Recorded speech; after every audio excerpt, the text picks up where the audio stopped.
Hello my dear students, question number 3.9 of NCERT exercise. We have to determine the current in each branch of the network. तो ये जो network हमें given है, इस network की जितनी भी ब्रांचेस हैं उन सभी में हमें करंट निकालना है। तो हम ये मान लेते हैं कि ये पॉइंट है A, B, C और D। ये तो हमने नेमिंग कर दी, पॉइंट्स मार्क कर दिए। अब नेक्स्ट स्टेप क्या है रूल का, वो ये है कि आपने करंट की डायरेक्शन एलोकेट करनी है। तो करंट की डायरेक्शन तो क्वेश्चन में गिवन है, जो एरो आपको पॉइंट कर रहा है ये करंट की डायरेक्शन पॉइंट कर रहा है, ठीक है। तो हमें क्या करने हैं, वेरिएबल्स एज्यूम करने हैं। तो चलो एज्यूम कर लेते हैं, मान लेते हैं ये जो सोर्स है, इस सोर्स से आई करंट ड्रॉ हुआ, ठीक है। अब ए जो पॉइंट है वो एक जंक्शन की तरह काम कर रहा है। यहाँ पे जो आई करंट एंटर हो रहा है वो आई करंट दो पाथ में क्या हो जाएगा, डिस्ट्रीब्यूट हो जाएगा। मान लेते हैं ए से बी करंट पास हुआ I1, तो जो रेस्ट ऑफ द करंट है, बचा हुआ करंट है, वो कितना हुआ, that is I minus I1। ए से डी I माइनस I1 जाएगा और ए से बी करंट आपका I1 मूव करेगा। लेकिन बी पॉइंट फिर जंक्शन की तरह वर्क कर रहा है। अब यहाँ पे कुछ अमाउंट ऑफ करंट तो इसमें पास हो जाएगा और जो बचा हुआ करंट है, rest of the current I1 minus I2, वो BC से पास हो जाएगा, ठीक है। अब देखिए पॉइंट डी की बात। पॉइंट डी पे I2 करंट BD आर्म से और I minus I1 current AD arm से दोनों एंटर कर रहे हैं, तो यहाँ पर दोनों का सम हो जाएगा। तो सम करने के बाद में क्या आएगा आपका current, I minus I1 plus I2। Now current of arm BC and current of arm DC दोनों ऐड हो जाएंगे and we get the result I। जब दोनों को ऐड करोगे तो I1 से I1 कैंसिल हो जाएगा, I2 से I2 कैंसिल हो जाएगा और हमें जो टोटल करंट मिलेगा that is I। Total current हमें मिल गया, जितना करंट सोर्स से गया था उतना करंट वापस आ गया। कंसीडर लूप ABDA, ये हमने लूप लिया ABDA, ठीक है। अब ABDA में हमारे पास दो ऑप्शन है, या तो क्लॉकवाइज मूव करेंगे या एंटी क्लॉकवाइज मूव करेंगे। तो मान लेते हैं हम मूव करते हैं क्लॉकवाइज। तो जब क्लॉकवाइज मूव करेंगे तो सबसे पहले हम मूव करते हैं A से B। जब A से B मूव करेंगे तो कितना पोटेंशियल डिफरेंस है इस आर्म का, तो उसके लिए हम क्या करते हैं, V equal to I into R। तो करंट है I1 और रेजिस्टेंस है 10 ओम, सो 10 I1। बस कॉन्सेप्ट यही ध्यान रखना है, साइन कन्वेंशन ध्यान रखनी है। जब आप करंट की डायरेक्शन में मूव करेंगे तो पॉजिटिव साइन लेंगे, करंट के अपोजिट डायरेक्शन में मूव करेंगे तो नेगेटिव साइन लेंगे। सो A से B जिस डायरेक्शन में करंट फ्लो कर रहा है उसी डायरेक्शन में हम भी मूव कर रहे हैं, इसलिए मैंने यहाँ पर पॉजिटिव साइन लिया। उसके बाद B से D की बात करेंगे, from B to D। B to D current is I2 and resistance is 5 ohm, so 5 I2। Now we move from D to A, but when we move from D to A तो हम current के opposite direction में move कर रहे हैं। कैसे, current तो A से D मूव कर रहा है, लेकिन जब हम क्लॉकवाइज लूप की बात कर रहे हैं तो हम मूव कर रहे हैं D से A। जब डायरेक्शन अपोजिट है करंट की और आपके मूवमेंट की तो आपने नेगेटिव साइन लगाना है। Now 5 is the resistance and I minus I1 is the current equal to 0। So 10 I1 plus 5 I2 minus 5 I minus minus plus 5 I1 equal to 0। Now 10 I1 plus 5 I1 it is 15 I1 plus 5 I2 minus 5 I equal to 0। Now take 5 common, 5 3 ज़ा 15 plus I2 minus I equal to 0। ये result आ गया equation number 1, ठीक है। ये हमारी equation form होगी loop ABDA की। अब हम दूसरा लूप कंसीडर करेंगे। नाउ कंसीडर लूप BCDB, और इसमें भी मान लेते हैं क्लॉकवाइज ही चलते हैं। चलिए BCDB में जाएंगे, पहले B से C मूव करते हैं। जब B से C मूव करेंगे तो रेजिस्टेंस है 5 और करंट है I1 minus I2। From C to D minus sign लगाएंगे, it is I minus I1 plus I2 multiply by कितना रेजिस्टेंस है, 10 ओम। उसके बाद देखिए D से A, जब D से A मूव कर रहे हैं तो हमारी डायरेक्शन और करंट की डायरेक्शन अपोजिट है, माइनस साइन लगा देंगे। उसके बाद 5 into I2, so 5 into I2 resistance into current equal to 0, क्योंकि किरचॉफ्स लूप लॉ के according algebraic sum of potential difference across each component in the given closed circuit is always 0. So I can write here 5i1 minus 5i2 minus 10i minus plus 10i1 minus 10i2 minus 5i2 equal to 0. एक बार check कर लेते हैं. 5i1 minus 5i2 minus 10i minus plus 10i1 minus plus minus 10i2 minus 5i2 equal to 0. अब देखिए जी 5i1 ये और दूसरा i1 ये, 10 और 5 हो गया 15i1. तो यहाँ पर हम लिख सकते हैं 15i1. नाउ i2 की बात कर लेते हैं. माइनस 5i2 माइनस 10i2 और माइनस 5i2 कितना हो गया? Minus 20i2 minus 10i equal to 0. 5i1 plus 10i1 तो 15i1, 5i2 10i2 और 5i2 20i2 और ये हो गया 10i equal to 0. Now we take again 5 common. It is 3i1 minus 4i2 minus 2i equal to 0. Equation number 2. ठीक है जी, equation number 2. अब ये दो इक्वेशन हमारी फॉर्म होगी. अब देखिए अगर मैं इक्वेशन 1 में से इक्वेशन 2 को सब्ट्रैक्ट कर दूं तो मेरी इक्वेशन 2 वेरिएबल में कन्वर्ट हो जाएगी. अभी यहाँ पर 3 वेरिएबल हैं, i1 i2 और i. So subtract equation 1 from 2.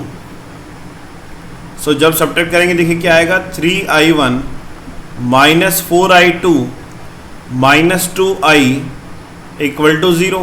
और 1 इक्वेशन क्या है? 3i1 plus i2 minus i equal to 0. Sign change कर देते हैं क्योंकि माइनस कर रहे हैं, ये कैंसिल हो गया. माइनस 4 और माइनस 1 माइनस 5i2 और ये हो जाएगा जी आपका minus i equal to 0. So 5i2 minus i equal to 0. Minus common लेंगे तो ये प्लस हो जाएगा. ठीक है. So this is equation number 3. So इसमें हमने क्या किया? In this we converted the equation in 2 variables. Okay. Now we solve for the third circuit और थर्ड लूप. यहीं पर बना देते हैं इक्वेशन. डायग्राम सामने रहेगा, बनाना सॉल्व करना इजी रहेगा. सो देखिए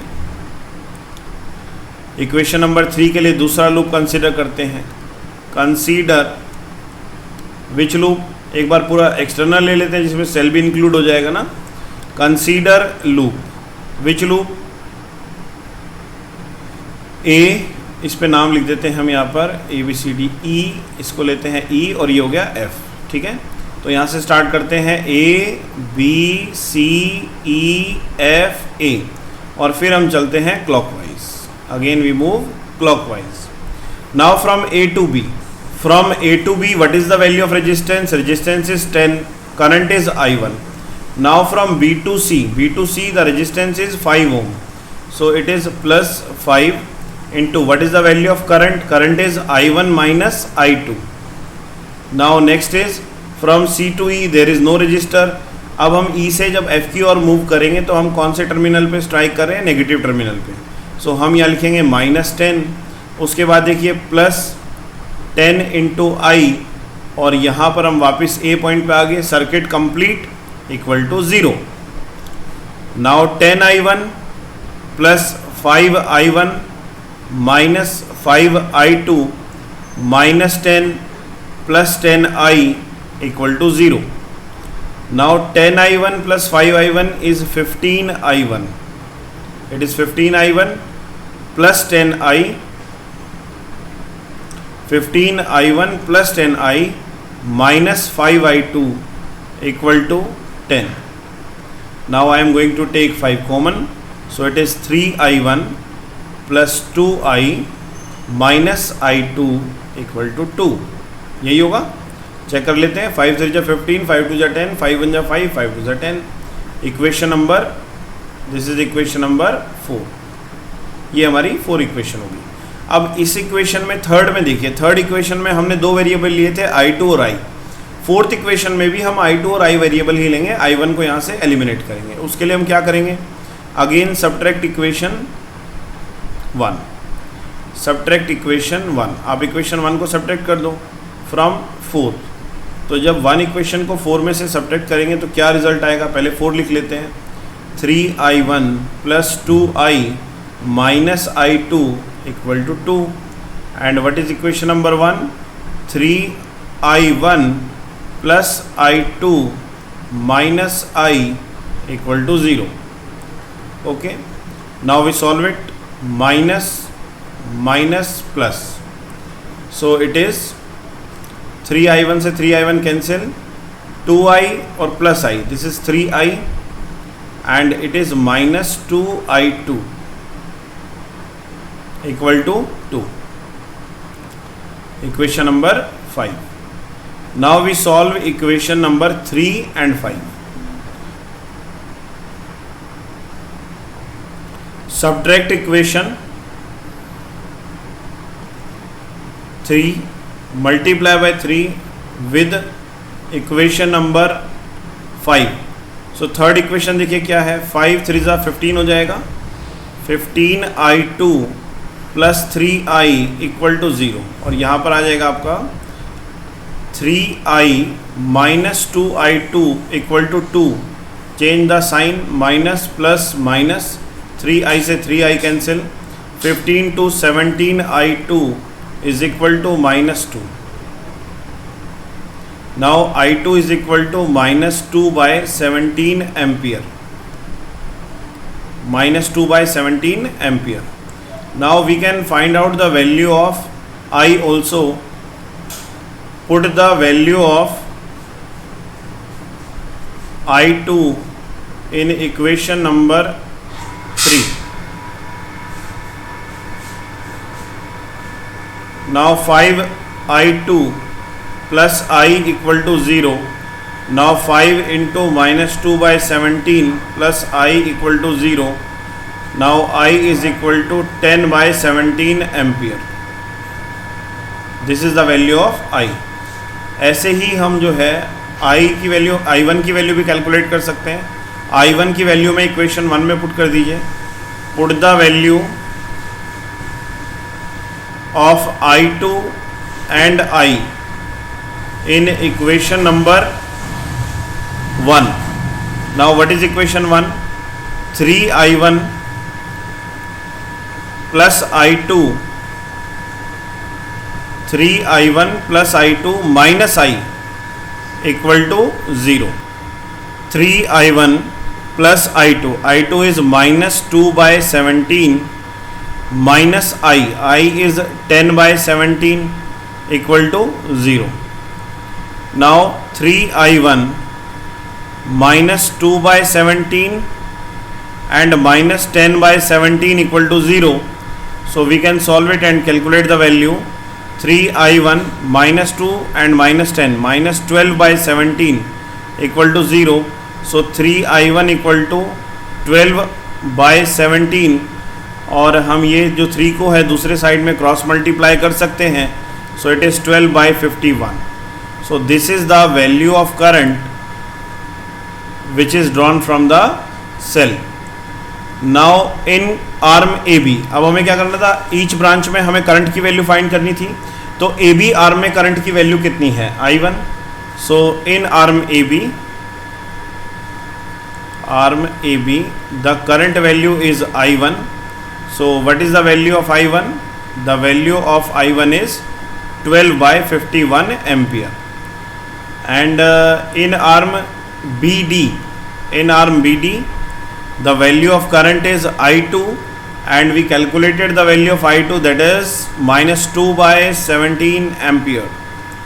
Now after that, in arm AD, the current is I minus I1. यही है ना, देख लीजिए diagram. In arm AD, I minus I1. So what is I? I is, I अभी हमने कैलकुलेट किया 10 by 17 minus I1. I1 is 12 by 51. सो इसका LCM ले लेंगे, 51 आ जाएगा. It is 30 minus 12.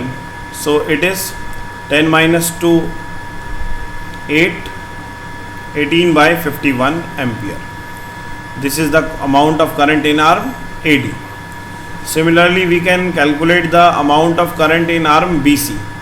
BC का है I1 minus I2. I1 minus I2. देख लीजिए BC I1 minus I2. Now the value of I1 is 12 by 51 minus I2. I2 is 2 by 17. So it is 51, 12 plus 3 to the 6. So it is 18 by 51. तो ऐसे ही हम calculate कर सकते हैं हर arm में, बस वैल्यू पुट करिए और आंसर निकल जाएगा. इन arm DC I minus I1 plus I2.